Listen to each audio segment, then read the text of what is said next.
அரசியல் கட்சிகளை சேர்ந்தவர்கள் பொதுவாக அவர்கள் செய்த தவறுகளை மறைப்பதற்காக வேறு ஒரு செய்திகளை வேகமாக பரப்புவதை யுக்தியாக கடைபிடித்து வருகின்றனர். சொந்த கட்சியில் நடக்கும் தவறுகளை மறைப்பதற்காக அவர்களே இது போன்ற வேலைகளில் ஈடுபடுவதைத்தான் நாம் இதுவரை கேள்விப்பட்டிருப்போம். ஆனால் ஒரு கட்சியின் தவறை மடைமாற்றம் செய்வதற்கு வேறு ஒரு கட்சி உதவி இருக்கும் சம்பவம் இங்கு அரங்கேறியுள்ளது.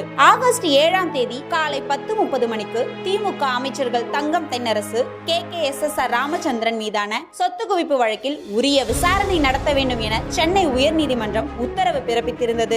இந்த வழக்கில் அவர்கள் மீதான குற்றச்சாட்டை நிரூபிக்கும் பட்சத்தில் சிறைக்கு செல்ல வாய்ப்பு இருப்பதாக கூறப்படுகிறது. இந்த நிலையில் ஆகஸ்ட் 7ஆம் தேதி காலை 10:48 மணிக்கு அதிமுக மாவட்ட செயலாளர்கள் கூட்டம் ஆகஸ்ட் 9ஆம் தேதி நடைபெறும் என அறிவிப்பு வெளியானது.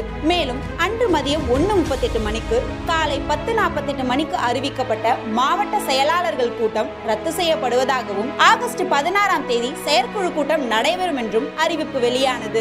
இந்த இரண்டு அறிவிப்பின் மூலம் திமுக அமைச்சர்கள் தங்கம் தென்னரசு, KKSSR ராமச்சந்திரன் ஆகியோருக்கு எதிராக வந்த முக்கிய வழக்கின் செய்திகள் அனைத்தும் மடைமாற்றம் செய்யப்பட்டு அது குறித்தான செய்திகள் எதுவுமே வெளியாகவில்லை. மாவட்ட செயலாளர்கள் கூட்டத்தை காலையில் அறிவித்துவிட்டு மதியம் மாற்றம் செய்வதற்கு செயற்குழு கூட்டத்தை மதியமே அறிவித்து இருக்கலாமே. சுமார் 3 மணி நேரத்திற்குள் மாவட்ட செயலாளர்கள் கூட்டத்தை ரத்து செய்வதற்கான அவசியம் என எடப்பாடி பழனிசாமி அவர்களே இந்த முக்கிய வழக்கில் அமைச்சர்கள் தண்டனை பெறுவார்கள் என்றோ திமுக ஒரு ஊழல் கட்சி என்றோ எந்த இடத்திலும் விமர்சனமும் செய்யவில்லை. இதன் மூலம் திமுகவின் பி டீமாக எடப்பாடி பழனிசாமி செயல்படுவது அப்பட்டமாக தெரிகிறது. சாட்சிக்காரன் காலில் விழுவதை விட சண்டைக்காரன் காலில் விழுந்திடலாம் என்ற பழமொழிக்கு ஏற்ப உங்களுடைய தவறுகளை மறைப்பதற்காக திமுக காலில் விழுவதை விட தற்போது சண்டைக்காரர்களாக அறியப்படும் நாம் அனைவரும் ஒன்றிணைந்தால் கழகம் நிச்சயம் ஆட்சி அமைக்கும்.